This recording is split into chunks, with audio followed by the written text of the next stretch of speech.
حابیل کو قتل کرنے کے بعد قابیل نے اپنی بیوی کو ساتھ لیا اور دور دراز نرم زمین کے پاس جا کر رہائش پذیر ہو گیا اور آدم علیہ السلام کے سامنے تک نہ ہوا۔ آدم علیہ السلام پہاڑوں کے قریب ایک بستی میں رہ رہے تھے، یہ ان سے بہت دور جا بسا تھا۔ اس طرح قابیل کا آدم علیہ السلام سے رابطہ بالکل ختم ہو گیا اور اس سے ایک نئی نسل کی ابتدا ہوئی۔ فحاشی اور اریانی کو ان کے ہاں عروج حاصل تھا۔ عبادت یہ لوگ اگرچہ اللہ ہی کی کرتے تھے، لیکن آدم علیہ السلام کی شریعت کے خلاف بے حیائی کے دل دادا تھے۔ تقویٰ کی قلت، احکام الہی کی نافرمانی اور فحاشی کا فروغ ان کے شب و روز کا معمول تھا۔ اس کے بعد لوگ دو گروہوں میں تقسیم ہو گئے۔ شریر اور برے لوگ قابیل کے ساتھ مل گئے اور آدم علیہ السلام کے دیگر بیٹے اور نیک لوگ آدم علیہ السلام کے ساتھ مل گئے۔ آدم علیہ السلام 960 سال زندہ رہے۔ ان کی کل عمر تو 1000 سال تھی، لیکن 40 سال کم کر دی گئی۔ سیدنا ابو ہریرہ رضی اللہ عنہ بیان کرتے ہیں کہ رسول اللہ صلی اللہ علیہ وسلم نے فرمایا، جب اللہ نے آدم علیہ السلام کو پیدا فرمایا تو ان کی پیٹھ پر ہاتھ پھیرا۔ اس طرح قیامت تک جتنے انسان پیدا ہونے والے تھے ان کی روحیں وجود میں آ گئی۔ پھر ہر انسان کی آنکھوں کے درمیان ایک نور رکھ کر آدم علیہ السلام کے سامنے پیش کیا۔ انہوں نے پوچھا، یا اللہ یہ کون ہے؟ اللہ نے فرمایا، یہ تیری اولاد ہے۔ ان میں سے ایک کی پیشانی کی چمک آدم علیہ السلام کو بہت اچھی لگی۔ انہوں نے پوچھا، یا اللہ یہ کون ہے؟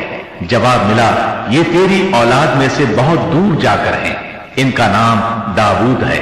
پوچھا، ان کی عمر کتنی ہے؟ فرمایا 60 سال۔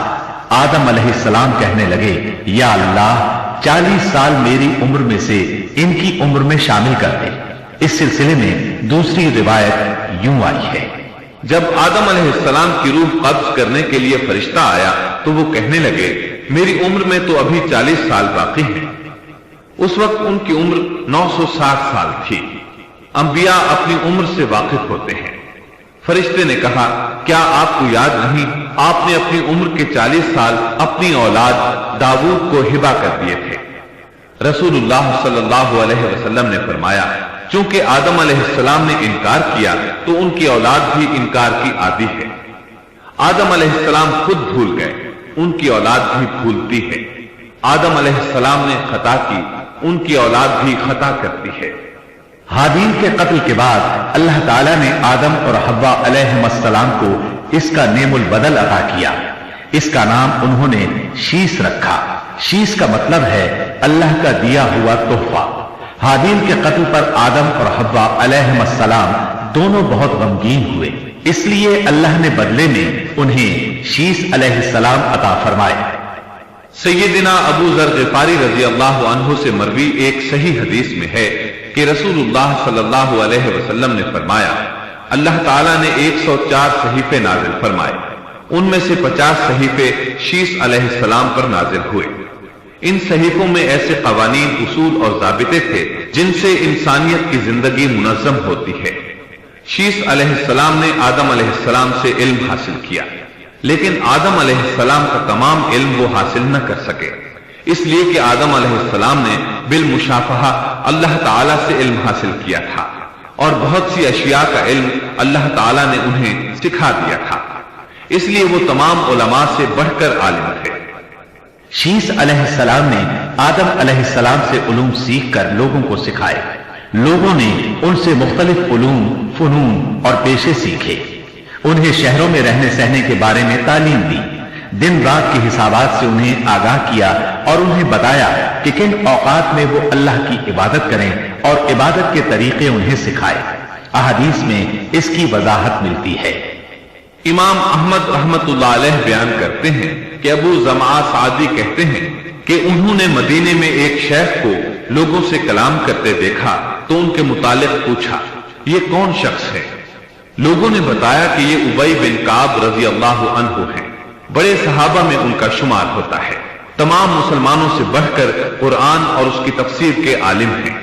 ابو زمعہ فرماتے ہیں کہ ابی بن کعب رضی اللہ عنہ اس وقت یہ واقعہ بیان کر رہے تھے کہ جب آدم علیہ السلام کی وفات کا وقت قریب آیا تو انہوں نے اپنے بیٹوں سے فرمایا، میرا جنت کے پھل کھانے کو جی چاہتا ہے۔ جنت کے پھل دنیاوی پھلوں جیسے ہی ہوتے ہیں، سیب، انار، انگور، یہ سب جنت میں موجود تھے۔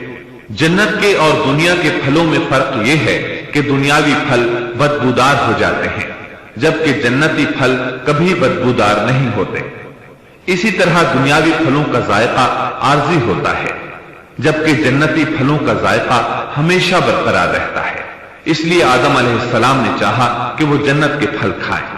چنانچہ ان کے بیٹے تلاش میں نکل گئے۔ انہوں نے اپنے ساتھ کلہاڑے، کدالیں اور ٹوکریاں لے لی۔ راستے میں انہیں فرشتے ملے۔ ان کے پاس آدم علیہ السلام کا کفن اور خوشبو وغیرہ تھی۔ انہوں نے پوچھا، آدم کے بیٹو، کس چیز کی تلاش میں ہو؟ کہاں جا رہے ہو؟ انہوں نے جواب میں کہا، ہمارے والد مریض ہیں، انہیں جنت کے پھلوں کی خواہش ہے۔ فرشتے ان کے سامنے انسانی شکل میں آئے تھے۔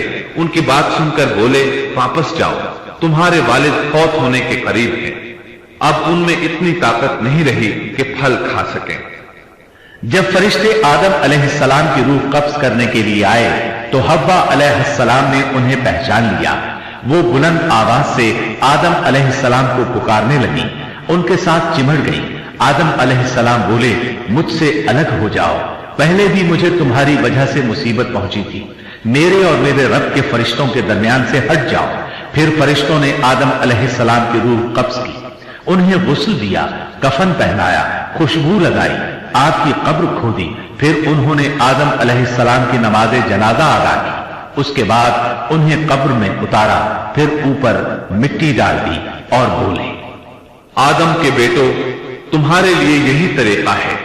اس وقت تک لوگ کفن دفن کے احکامات سے واقف نہیں تھے۔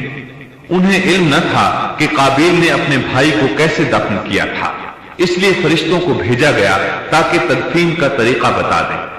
تو اس طرح انسان کو دفن کرنے کا طریقہ معلوم ہوا جو فرشتے لے کر آئے تھے۔ آدم علیہ السلام نے اپنی 960 سال کی مکمل زندگی میں سوائے اس درخت کا پھل کھانے کے اور کوئی خطا نہیں کی۔ یہ تھا ہمارے باپ سیدنا آدم علیہ السلام کا اسوہ اور سیرت طیبہ کا حال۔ آپ کی وفات کے 1 سال بعد حوا علیہ السلام بھی وفات پا گئیں۔ آدم علیہ السلام کی وفات کے بعد ان کے بیٹے شیس علیہ السلام نے ان کی ذمہ داریاں سنبھال لی۔ اب تبلیغ کا کام انہیں کرنا تھا۔ ادھر قابیل جو نرم زمین میں جا آباد ہوا تھا، اس کی اولاد نے فتنہ و فساد اور سرکشی کی زندگی اختیار کی۔ انہوں نے قتل و غارت گری کا بازار گرم کر دیا۔ یہ لوگ آدم علیہ السلام کی قوم کے پاس سے گزرتے تو وہاں بھی فساد مچاتے۔ ابن عباس رضی اللہ عنہما سورۃ الاحزاب آیت 33 کی تفسیر کرتے ہوئے فرماتے ہیں، پرانے زمانے کی جاہلیت کی طرح اپنے بناؤ کا اظہار نہ کیا کرو۔ اس وقت 2 نسلیں آباد تھیں، ایک پہاڑ پر اور دوسری نرم زمین پر۔ پہاڑوں کے مرد خوش شکل تھے، عورتیں سیاہ فام تھیں، جبکہ زمین والوں کی عورتیں خوبصورت تھیں اور مردوں کے رنگ سانولے تھے۔ اب ابلیس نے اپنا کام شروع کیا۔ وہ انسانی شکل میں نرم زمین والوں کے پاس آیا اور ایک شخص کا غلام بن کر رہنے لگا۔ پھر اس نے بانسری شکل کی ایک چیز ایجاد کی اور اس کو بجانے لگا۔ لوگ اس آواز پر لٹو ہو گئے، اس کے گرد بھیڑ لگا کر سننے لگے۔ پھر ایک دن میلے کا مقرر ہو گیا، اس میں ہزارہا مرد اور عورتیں جمع ہونے لگے۔ اتفاق سے وہاں ایک دن ایک پہاڑی آدمی بھی آ گیا۔ اس نے میدانی عورتوں کے حسن و جمال کو دیکھا۔ اس نے اپنے قبیلے والوں سے ان کے حسن و جمال کا ذکر کیا۔ اب وہاں کے لوگ کثرت سے میدانی علاقے میں آنے لگے۔ اس طرح آہستہ آہستہ مردوں اور عورتوں میں اختلاط بڑھا، بدکاری اور زناکاری عام ہوئی، جبکہ یہ سب کام شیس علیہ السلام کی شریعت میں حرام تھے۔ یہ سب بیان کرنے کے بعد ابن عباس رضی اللہ عنہما کہتے ہیں، اللہ تعالیٰ کے قول اور قدیم جاہلیت سے یہی مراد ہے، کیونکہ ان لوگوں نے زمین میں ایک عظیم فساد اور انتشار برپا کر رکھا تھا۔ شیس علیہ السلام اپنی قوم کے لوگوں کو سمجھاتے رہے کہ وہ ان شریر اور فسادی لوگوں کے ساتھ میل جول نہ رکھیں، لیکن شیطان مسلسل انہیں ورغلاتا رہا، یہاں تک کہ شیس علیہ السلام کے ساتھ بہت تھوڑے لوگ رہ گئے اور قابیل کی قوم میں بہت اضافہ ہو گیا۔